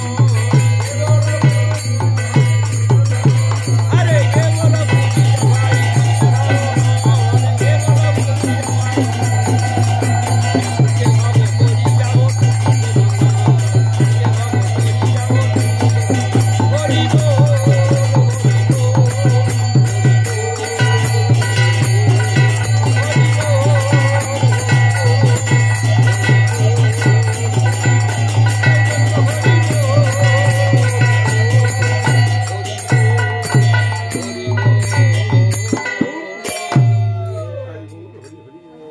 কি কথা শুনলাম আমরা? কৃষ্ণ নামের মহিমা কত সুন্দর করে বললেন। বলছেন কৃষ্ণ কৃষ্ণ গোপীনাথ গোকুল নন্দন বৃন্দাবন চন্দ্রব্রজ রমণী জীবন। কত সুন্দর নাম। এই নামগুলো শুধু কানের মধ্যে যদি ইচ্ছায় অনিচ্ছায় প্রবেশ করে তার সমস্ত পাপরাশি ধ্বংস হবে, তার হৃদয়টা নির্মল হবে। কৃষ্ণ কৃষ্ণ গোপীনাথ গোকুল নন্দন বলতে ভালো লাগছে না? আপনাদের বলতে ভালো লাগছে না? শুনতে ভালো লাগছে না? হ্যাঁ, কত কত কত প্রেম মিশ্রিত এই নামের মধ্যে, এই লেখনীর মধ্যে কত প্রেম মাখানো আছে। একটু হৃদয় শুদ্ধ না হলে এগুলো বুঝতে পারে না। যাদের চিত্তটা শুদ্ধ না তারা সব কথা বুঝতে পারে না। কত সুন্দর নাম, কৃষ্ণ কৃষ্ণ গোপীনাথ গোকুল নন্দন। বলো দেখি। বৃন্দাবন চন্দ্র ব্রজ রমণী জীবন। কৃষ্ণ কৃষ্ণ সার নাম, এ দুই অক্ষর। এক কৃষ্ণ নামে হয় কোটি গ্রন্থ ফল। অর্থাৎ তুমি কোটি কোটি গ্রন্থ পড়ে যে ফল তুমি লাভ করতে না পারবে, তুমি একবার যদি হৃদয় খুলে চোখের জল দু ফোঁটা ফেলে যদি কৃষ্ণ বলতে পারো, হা কৃষ্ণ বলতে পারো, তুমি সেই ফল লাভ করবে। তাহলে একটা কৃষ্ণ নামে পড়তে পারলে কোটি গ্রন্থের পড়ার ফল লাভ হয়ে যায়। তাহলে এক কৃষ্ণ নামে হয় কোটি গ্রন্থ ফল। সেই সুযোগ এখন আমাদের কাছে আছে। তখন মহাজন বলছে, হায় রে পড়া কপাল, মুখে বাণী থাকিতে না লয় কৃষ্ণ নাম। হ্যাঁ, জিহ্বা ন ভক্তি, জিহ্বা ভক্তি ন ভক্তি কষ্টি। হ্যাঁ, সম্রাট কুলশেখর বলছে জিহ্বা ভক্তি ন ভক্তি কষ্টি। জিহ্বা এখন বলতে পারছে তবুও বলে না। জিহ্বা ভক্তি ন ভক্তি কষ্টি, তবু একবার ভুল করেও হরিনাম করছে না। কত বড় কথা, কত বড় এই বলছি, এ কত বড় দুঃখজনক ঘটনা। জিহ্বা ভক্তি ন ভক্তি কশ্চিৎ, হ্যাঁ, অহো জনানাং বসনাভিমুখম। হায় হায় জনগণের কি দুর্দশা। মহাজন বলছে অহো, অহো মানে আহা, অহো জনানাং, জনানাং মানে জনগণের, বসনাভিমুখম, কি দুর্ভাগ্যজনক পরিচয়, কি দুর্ভাগ্য এদের যে একটু হরিনাম মুখে বলে না। বুঝতে পারছো? তাহলে মুখে বাণী থাকিতে না লয় কৃষ্ণ নাম। খুব জোরে জোরে গাইবে। তোমরা কেন ভয় ভয় করে গাইছো আমি জানি, বাণীগুলো বলতে পারছো না বলে, সব জানা নেই তো ওই জন্য বলতে পারছো না। কিন্তু দেখো বলতে গেলে কি ভালো লাগবে। দেখো, মুখে বাণী থাকিতে নালয় কৃষ্ণ নাম, মুখে বাণী থাকিতে নালয় কৃষ্ণ নাম, তেই লোক ভ্রময়ে সংসারে অবিরাম, তেই লোক ভ্রময়ে সংসারে অবিরাম। সেই কেবল সেই ব্যক্তি কেবল এই সংসারে জন্মাবে আর মরবে, জন্মাবে আর মরবে, জন্মাবে আর মরবে। আর যাদের মধ্যে এই কৃষ্ণ ভক্তি লাভ হবে তাদের আর জন্ম মৃত্যুর চক্রে আর থাকতে হবে না, তাদের আর কোনোদিন পতনের কোনো সম্ভাবনা থাকবে না, বারবার তাদের জন্ম মৃত্যুর চক্রে থাকতে হবে না। ভয়ঙ্কর সংসার, এই সংসারের দুর্গতি বড়ই কঠিন। ভয়ঙ্কর সমস্যার দিন আসছে, এইটা সামনে যা দিন আসছে। তাহলে মুখে বাণী থাকিতে নালয় কৃষ্ণ নাম, তেই লোক ভ্রময়ে সংসারী অবিরাম। অবিরাম মানে কি? সব সময় বিরামহীন। তাহলে এ জন্মে দুঃখ পাচ্ছে, পরের জন্মে দুঃখ পাবে, তারপরের জন্মে দুঃখ পাবে, তাহলে কোটি কোটি জনম দুঃখ জ্বালা যন্ত্রণা অশান্তি মধ্যে ভোগবে। কিন্তু এখন মুখে শক্তি আছে, বলবার শক্তি আছে, এখন বলবে না। যেটাকে গড়ে নেবার ভাগ্য ওই কাস্তে ধার করে নিয়া, বলে দিলাম কি করতে বলেছিলাম, ধার করা কাস্তে। তাহলে আমাদের কাছে বডিটা এখন ধার করা কাস্তের মতো এখন আছে, এক্ষুনি থাকবে বডিটা? কোনো গ্যারান্টি আছে? যখনই খুশি হবে ভগবান নিয়ে নেবে। তাহলে আমরা এখন বডিটা কি ধার করা কাস্তের মতো? তাহলে যতক্ষণ আছে ততক্ষণ তাড়াতাড়ি কি করতে হবে? হাত চালাও, যত তাড়াতাড়ি পারো চুটিয়ে পড়ে সেবা করো, মালা গাঁথো, ভগবানকে দর্শন করো, আরতি করো, তার সেবা করো, তার ভোগ লাগাও, তার কীর্তন করো, যত তাড়াতাড়ি পারো চুটিয়ে কেটে নাও। কি ঠিক কি না? যে কোনো মুহূর্তে কি শরীরটা নিয়ে নেবে, কাস্তেটা নিয়ে নেবে, শরীরটা নিয়ে নেবে। এরপর আর বুঝতে কোনো অসুবিধা হলো? তাহলে শরীরটা ধারালো কাস্তের নেয়, ধার করা কাস্তে, যে কোনো মুহূর্তে চলে যাবে। আমরা সকলে চাই যে ও যেন পান্তাটা 7 ঘন্টা ধরে খাক, ও যেন এবেলা যেন আর কাস্তেটা না চায়। কিন্তু তাই কি হবে? সেটা হবে না, ও উঠলেই চাইবে। কি ঠিক কি না? বড় জোরে একটুখানি একটা দম মারবে, সেই দমের পরেই কিন্তু নিয়ে নেবে। ওটাও ঠিক তদ্রূপ। যে কোনো মুহূর্তে আমার এই শরীরটা দিয়ে যদি জান লড়িয়ে ভজন না করে নিতে পারো, ওই ধার করা কাস্তের মতো খুলে নেবে, ব্যাটারি খুলে নেবে। গৌর প্রেমানন্দে যেই কৃষ্ণ বেরিয়ে গেল, বডি পড়ে গেল, বলো হরি হরি বল হয়ে গেল, সব ভজন সাধন সব শেষ। পার হয়ে গেল কি নিয়ে বলে? যেটুকু ভগবানের জন্য করেছে ওইটুকু নিয়ে পার হয়ে গেল, আর বাদ বাকি সব এখানে আমার, সব খামার হয়ে পড়ে রইল। গৌর প্রেমানন্দে হরি হরি। এটুকুও মানুষ বোঝে না। সেই জন্য মহাজন বললেন, মুখে বাণী থাকিতে না লয়ে কৃষ্ণ নাম, তেই লোক ভ্রময়ে সংসারে অবিরাম। কৃষ্ণ নাম বিনে ভাই গতি নাহিয়ান, কৃষ্ণ নাম বিনে ভাই গতি নাহিয়ান, কৃষ্ণ নাম বিনে ভাই গতি নাহিয়ান, কৃষ্ণ না ভজিলে নাহি হয় পরিত্রাণ, কৃষ্ণ না ভজিলে নাহি হয় পরিত্রাণ। কি বোঝাচ্ছে? কৃষ্ণ না ভজিলে নাহি হয় পরিত্রাণ। তুমি শেতলা, বনবিবি, ওলাইচণ্ডী, কার্তিক বাবা, বট ঠাকুর, তুমি যতই ধরো না কেন, পার তুমি হতে পারবে না। পারের কাণ্ডারিকে শোনো হে রসিক জন, কৃষ্ণ গুণ অগণন, অনন্ত কহিতে নাই নাই এ পারে। কৃষ্ণ জগতের নাবিক সে ভব পারাবারে। কৃষ্ণ কি নাবিক? সে ভব পারাবারে। তাহলে ভব পারাবারের নাবিককে, ওই জন্য কৃষ্ণ না ভজিলে নাহি হয় পরিত্রাণ। তাই কৃষ্ণ ভজন কি করে করবে সেটা বলে দিচ্ছে। বলছে কি করে কৃষ্ণ ভজন করবে সারাদিনে? বলে কৃষ্ণ নাম, কৃষ্ণ গুণ, শ্রবণ কীর্তন। সারাদিনে যে 16 মালা জপ গুরুদেব দিয়েছে, ওই 16 মালা জপটা আদর করে পালন করো। ওটাকে যেন বন্ধ না হয়। যদি তোমার হরিনামের মালা নেই, তুমি দীক্ষা পাওনি, বলে কন্টিনিউ তুমি কৃষ্ণনাম করে যাও। ও দীক্ষিত হলেও হরিনাম করতে হবে, অদীক্ষিত হলেও হরিনাম করতে হবে। তাহলে সকলের ঔষধ কি? সকলের ঔষধ কি? যে দীক্ষিত তারও ঔষধ হলো হরিনাম, আর যা দীক্ষা হয়নি তারও ঔষধ হরিনাম। যে ধনী লোক তার ঔষধ হরিনাম, যে দরিদ্র তার ঔষধ হরিনাম, যে ব্রাহ্মণ কুলে জন্মেছে তার ঔষধ হরিনাম, যে চণ্ডাল কুলে জন্মেছে তারও ঔষধ হলো হরিনাম। একদম শিবাজল ট্যাবলেট, সব কাজের ধন্বন্তরী। তাহলে এক নামে সারা জগৎ উদ্ধার। তাই নামের প্রতি যার আদর হলো তার ভাগ্যের আর সীমা রইল না, যার নামের রুচি হয়েছে। এই জন্য মহাপ্রভু বলে গেলেন, জীবে দয়া নামে রুচি সর্বধর্ম সার। যার নামে রুচি, 16 মালা জপ নার কমপ্লিট হলে যার কষ্ট হয়, চোখে জল এসে যায়, আঘাত হয়, কষ্ট পায়, ব্যথা পায়, বলে তার কিছু একটু হলে রুচি হয়েছে। আর নাম হয়নি গুরুদেব দিয়েছে, তা কী হয়েছে, দিয়েছে বলে করতে হবে আমার। হ্যাঁ, যেদিন যা হবে তাই নিয়ে সন্তুষ্ট থাকো কৃষ্ণ। দুমালা হলে ওটাই সন্তুষ্ট থাকো, কারণ তোমার উদ্ধার করবার জন্য তো নাম করি, কি ঠিক কি না? কারণ দুমালা করছি তোমার উদ্ধার করবার জন্য, কি ঠিক কি না বলো? তার এইরকম যদি হরিনামে ছিরি হয়, গোবিন্দ বলে আহা কি বড় ভক্ত আমার, হ্যাঁ প্রেমের ভক্ত সব আমার। দেখো কোন দিন মালা উপোস যাচ্ছে তার ঠিক নেই, বুঝতে পারছো?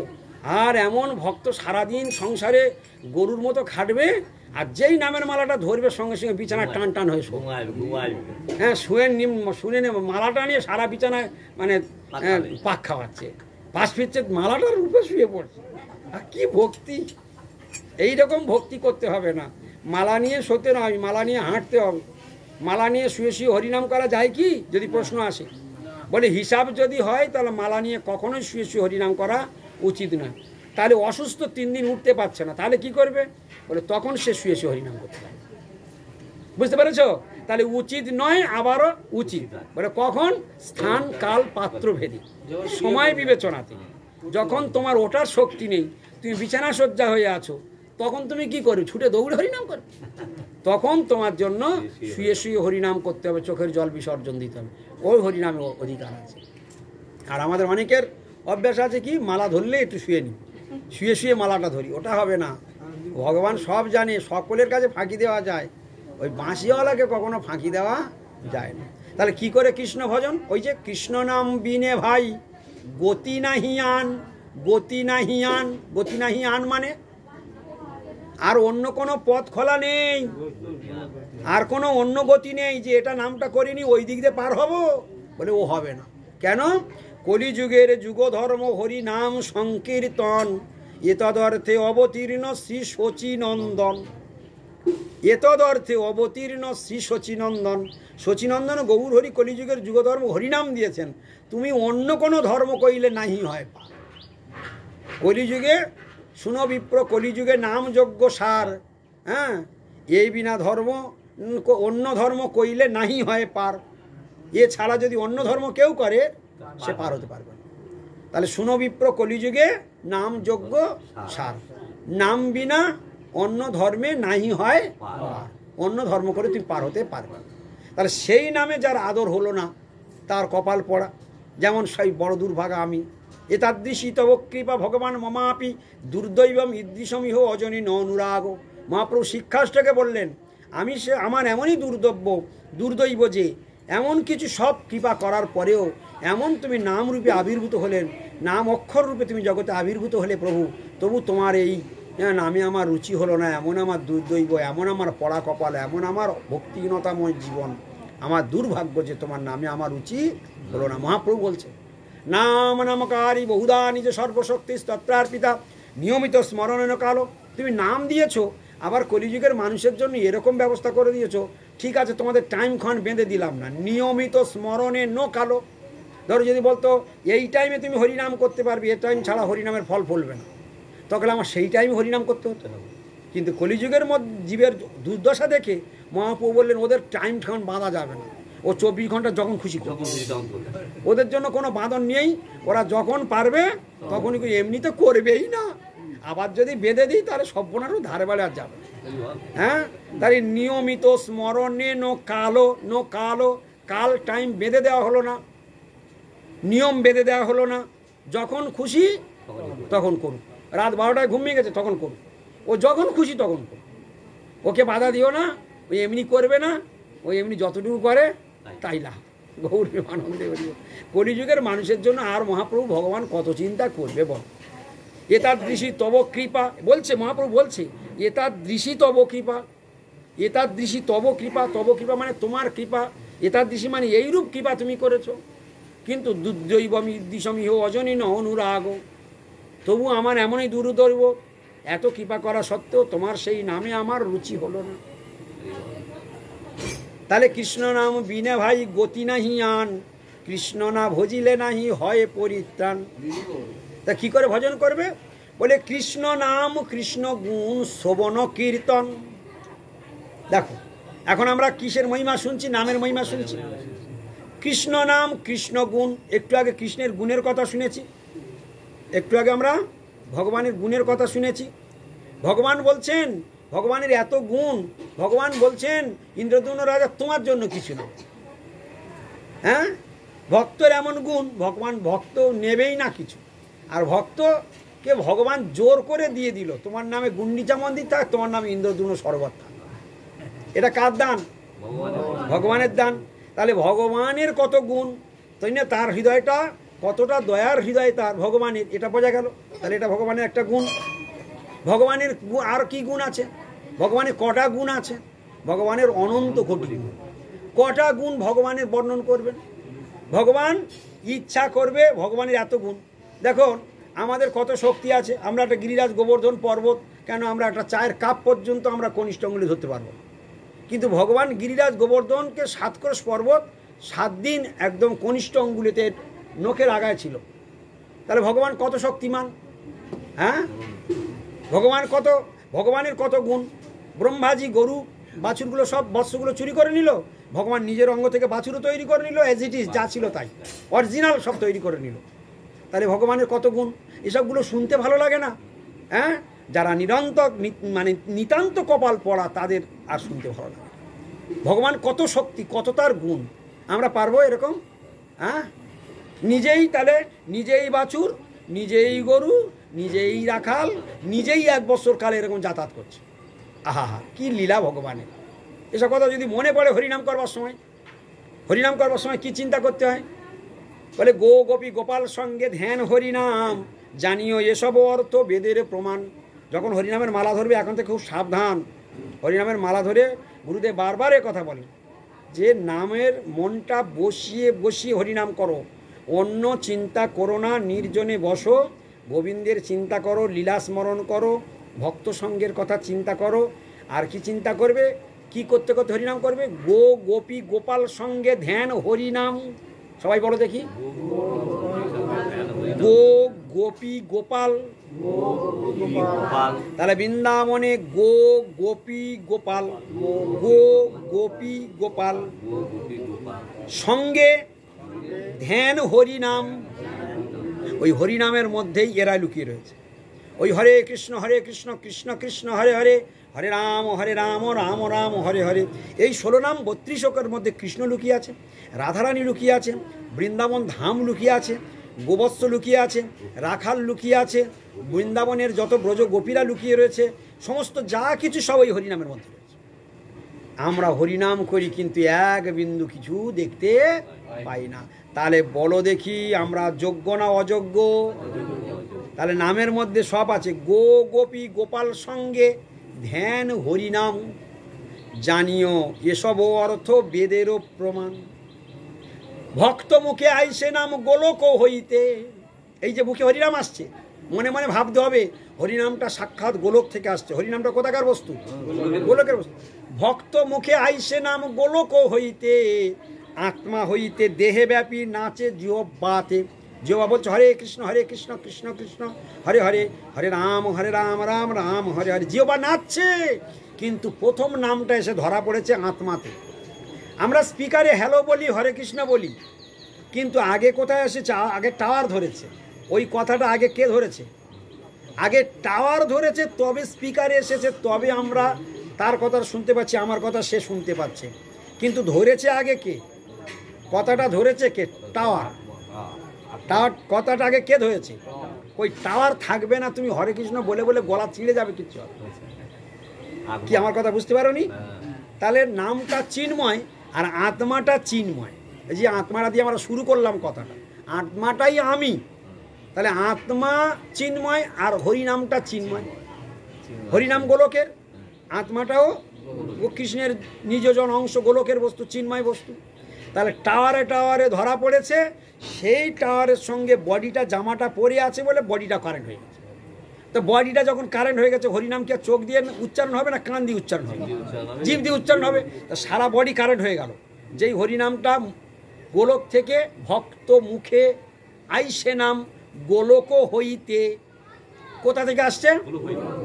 এরা মনে মনে ভাবতে হবে, আত্মা হইতে, তাহলে কোথায় এসে ধরেছে? আত্মায় ধরেছে। হরিনামটা কোথায় এসে ধরলো? আত্মায় ধরলো। আত্মা হইতে দেহে ব্যাপী, দেহ মানে সারা শরীরে ছড়িয়ে গেল। কিন্তু স্পিকার কোথায়? এই স্পিকার, এই আমাদের স্পিকার।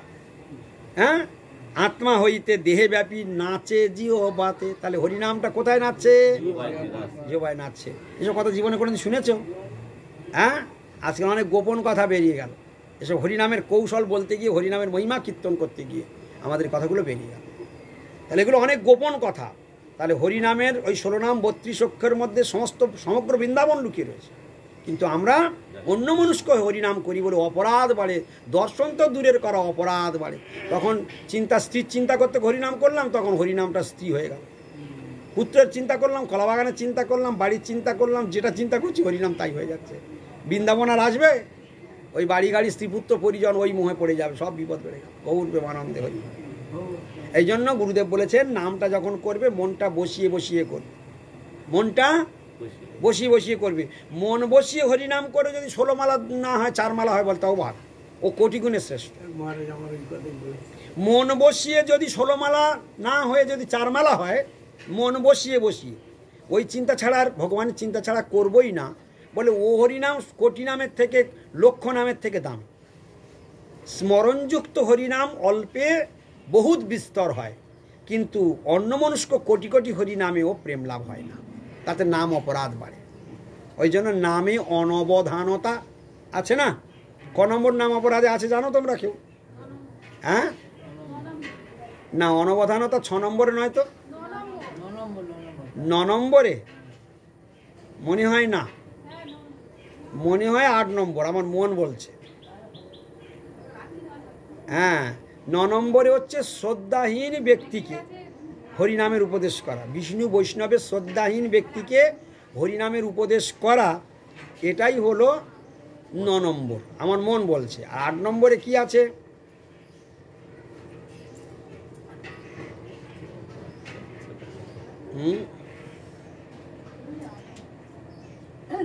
আট নম্বরে দুটো পার্ট আছে।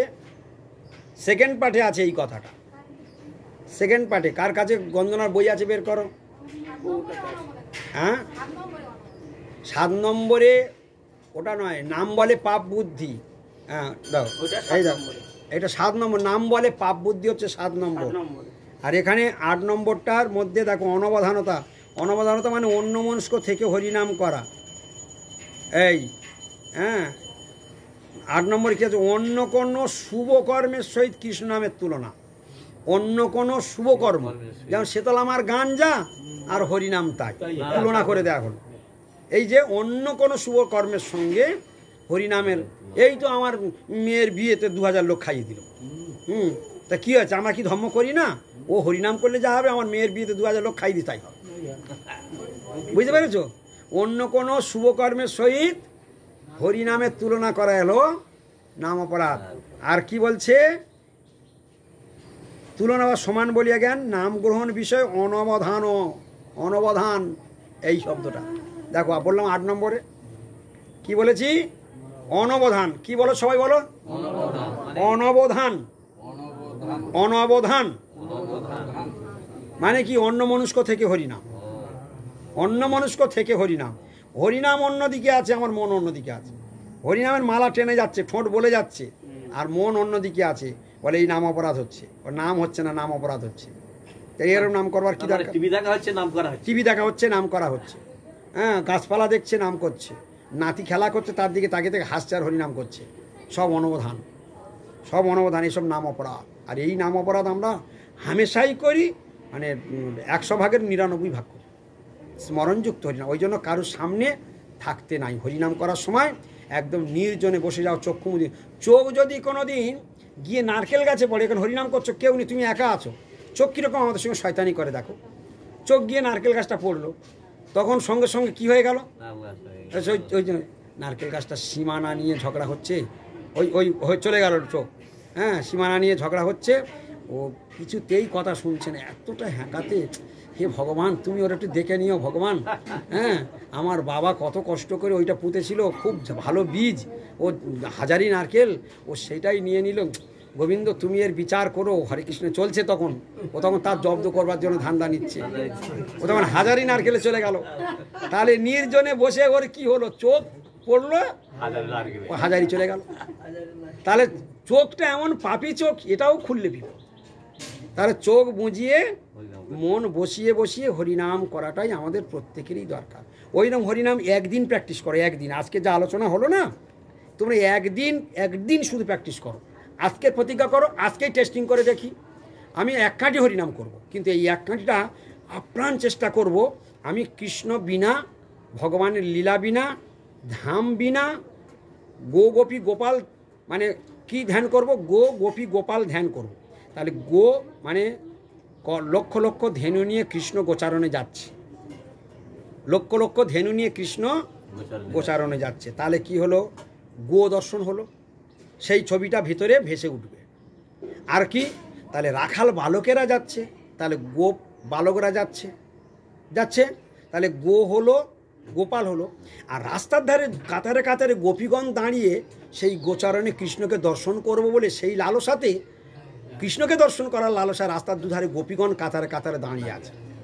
তাহলে কি দর্শন একসঙ্গে এলো, এলো, গোপাল এলো, গোপাল মানে দ্বাদশ গোপাল, রাখাল বালকেরা এলো, আর গোপীগণও এলো। গোপী গোপাল সঙ্গে ধ্যান হরিনাম, এর থেকে যেন চোখ আর না সরে, আর মুখে নাম করো।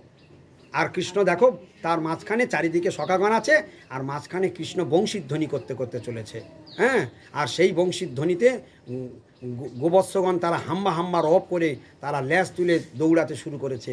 এই দৃশ্য দর্শন করে আজকের হরিনাম করবে, পরে এসে সবাই আমার সঙ্গে পরে টিপি এসে কারোর সামনে বলবে না আজকের কি রেজাল্ট পেলে, তোমরা যারা যারা সদ্গুরুর কাছ থেকে হরিনাম আশ্রয় করেছো। এইভাবে আজকের 2 মালা 4 মালা যেটুকু হয়, নির্জয় চোখ খুলবে না, চোখ খুললে কিন্তু পাবে না, চোখ খুললে আর হারিয়ে যাবে, চোখ খুললেই ওইসব এসে যাবে, ওইসব নোংরা জিনিসগুলো এসে যাবে, আর তুমি পাবে না। বোঝা গেল কথাটি? হরে কৃষ্ণ। তাহলে কৃষ্ণ নাম বিনে ভাই গতি নাহিয়ান, কৃষ্ণ না ভজিলে নাহি হয় পরিত্রাণ। কৃষ্ণ নাম কৃষ্ণ গুণ শ্রবণ কীর্তন। এখন আমরা কি মহিমা শুনছি? কৃষ্ণ নামের মহিমা, কৃষ্ণ গুণের মহিমা শুনছি।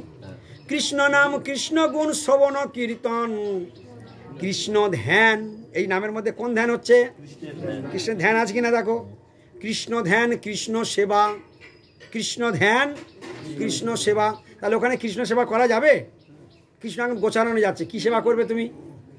কৃষ্ণকে জল খাইয়ে দাও, কৃষ্ণকে জল খাইয়ে দাও, কারণ খুব ঘাম হচ্ছে, কষ্ট হচ্ছে, হ্যাঁ, বুঝতে পারছো? ব্রজে রাধা কৃষ্ণ সেবা মানসে করিবে, কৃষ্ণ ধ্যান, কৃষ্ণ সেবা, চরণ বন্দন। আর মনে মনে কৃষ্ণের চরণে বারবার প্রণাম করো, কৃষ্ণকে চরণে ফুল দাও, হ্যাঁ, এই দৃশ্যগুলো দর্শন করো, আর মনে মনে আনন্দ করো, দেখবে তোমার চোখ ফেটে জল বেরিয়ে আসবে। এই হলো কৃষ্ণ নাম। আর আমরা যা সব্বনেশে হরিনাম করি, ও পাতে দেওয়ার মতো নয়। গৌর প্রেমানন্দে হরি হরি বল। বাঞ্ছা কল্পতরুভ্যশ্চ কৃপা সিন্ধুভ্যশ্চ পতিতানাং পাবনেভ্যো বৈষ্ণবেভ্যো নমো নমঃ।